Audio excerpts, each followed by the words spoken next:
Hello, everyone. This is Dino Chris from Prehistoric Facts, and this is Prehistoric Facts special episode number 229. We're going to be talking about an Ice Age mammal today, and that Ice Age mammal is Castoroides. And so here is an illustration of what Castoroides possibly look like.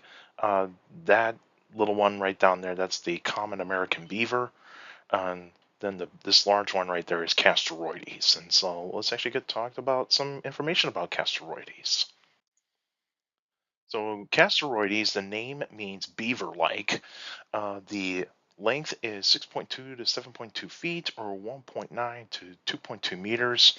Weight is 198 to 276 pounds.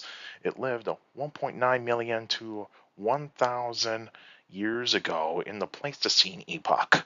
And so it's a Pleistocene animal, lived in the Ice Age, and the fossils of Castoroides have been found mostly throughout North America.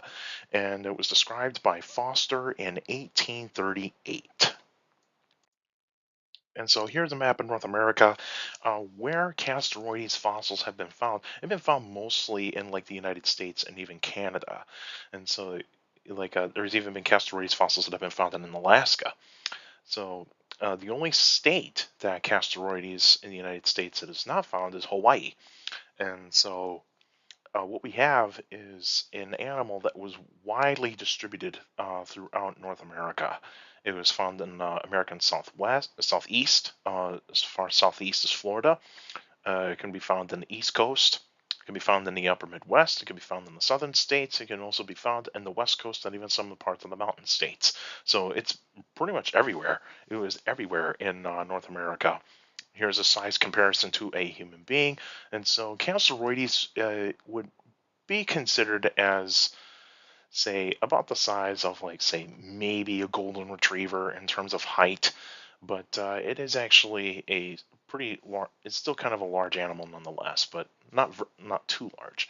And then this bottom picture is a skeleton of Castoroides. This is one I took at the Field Museum of Natural History in Chicago. No, this is part of their evolving planet exhibit, and the last exhibit that you get into, and that is the Ice Age or the Pleistocene fauna.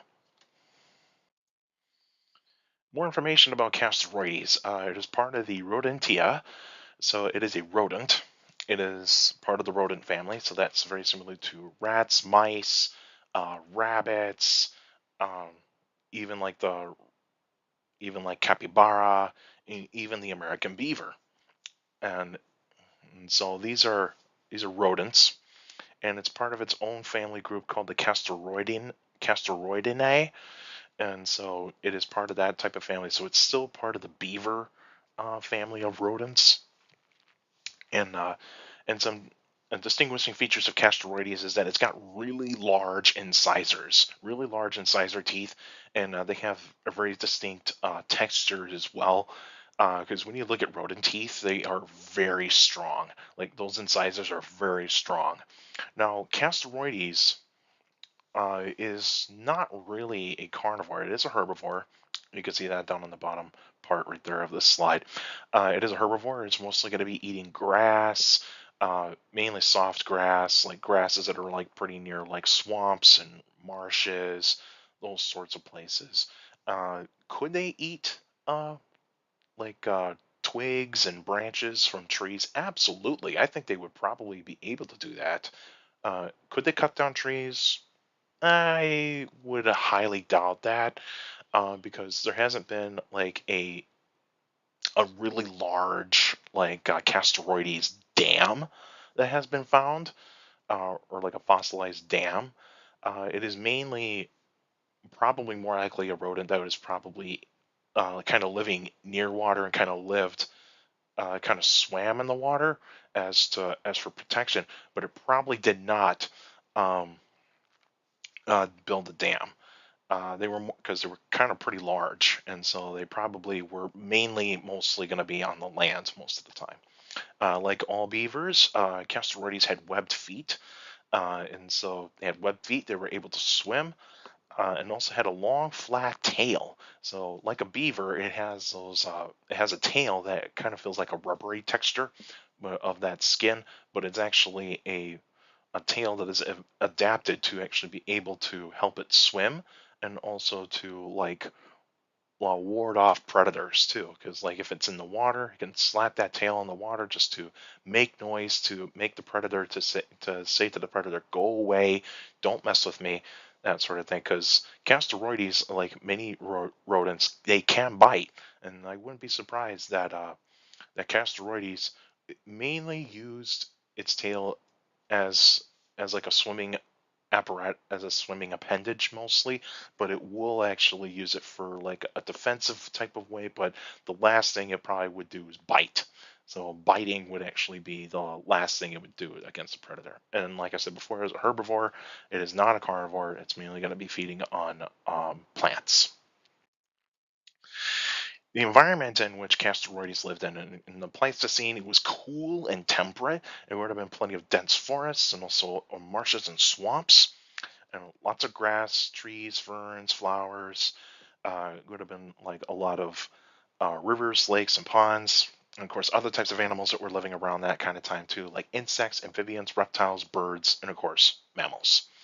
And these would have been the megafauna of the mammals. So, like you're seeing, like mammoths, mastodons, saber-toothed cats, wolves, other types of large cats, like you name it, and even ground sloths were around at that time too.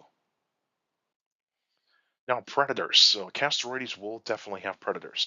Uh, Probably the main predator would be dire wolves. Dire wolves will definitely be the ones that would be going after Castoroides the most. The American lion. The American lion would probably be a predator that would go after Castoroides. Also, the giant short-faced bear. Giant short-faced bear would have been able to eat or take down Castoroides, because all the giant short-faced bear has to do is actually use those really long front limbs to like, try to make sure that Castoroides does not get a good bite on it, on like say the neck or even on the face, and probably had to use those like large paws and claws to get Castoroides down. And probably, of course, when humans came to North America, maybe say 20,000 years ago, humans probably did encounter Castoroides there too, and probably did hunt them. Probably did hunt Castoroides when it had to, and they had to. Now, the extinction of Castoroides is mostly going to be due to climate change. The temperatures in around, say, 76,000 years ago, they were starting to warm up, and so the ice ages were starting to not be as cold as they were, but there were still some cold snaps that were happening. It's just that the last stage of the ice age in North America, what was called the Wisconsinian, that would actually have, because the glaciers were not going as far south as like say Kansas or Missouri. They were more likely this like say going as far north as like say Wisconsin, New York City, or like New York, and even in like parts of Maine. Those would have been as far north as it would actually have gone. And of course, the climate got slightly drier, so the drying climate actually did had an effect on Castoroides, especially with the plants. And the rivers had changed, and lakes have changed, and so those actually were an effect of that. Human hunting, that's a possibility that it was a factor. It was a small factor, but not really a large factor. The large factor would be the climate change.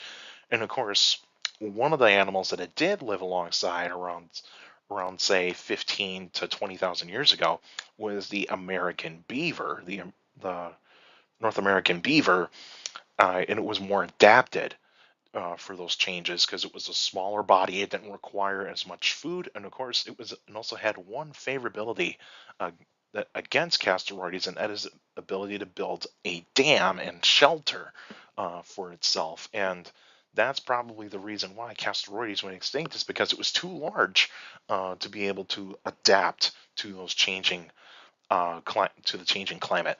Because when you're a big animal, you need a lot of food, and of course, when things start to change, like say it's warming up, or otherwise it's cooling down, you need to have a one factor to be adaptable, and one of the things that the American beaver does is build dams. They build these wooden these dams of wood and mud, and and they were hollowed out too, so that way so that way the beavers can actually have shelter and also raise the young, and that sort of thing. Whereas Castoroides was not able to do that.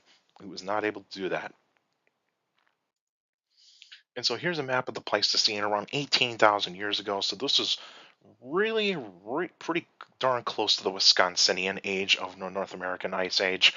And so, yeah, you can definitely see that like the glaciers are starting to retreat, uh, mainly retreating into Canada, and so Castoroides really did struggle a bit, like mainly like in the southern parts of the United States, but it was still adaptable. It was still living around, let's say, like say the central part of North America and so on. But 11,000 years ago, that's when the Castoroides fully went extinct.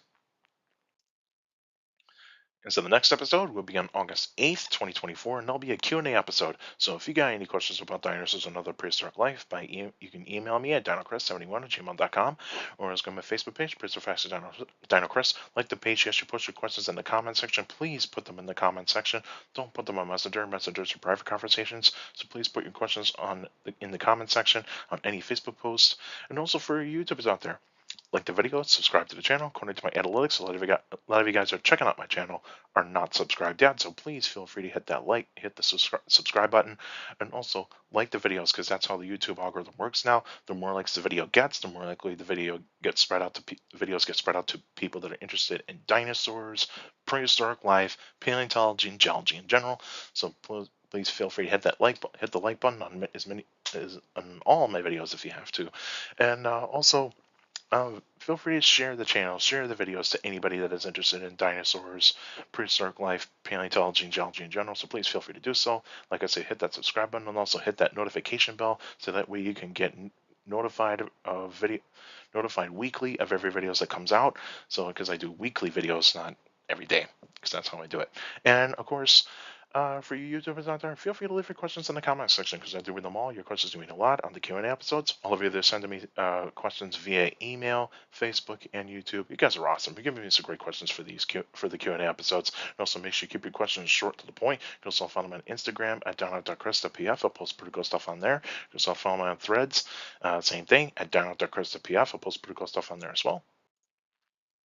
Also, take care of the people around you. Also, for your younger people out there, that makes you listen. Your parents, your teachers, and your guardians. It's the best motivation you can have a good education. It's very important to have a good education. So with a good education, you get a good job in the future. That's it for now. Now, see you guys next time.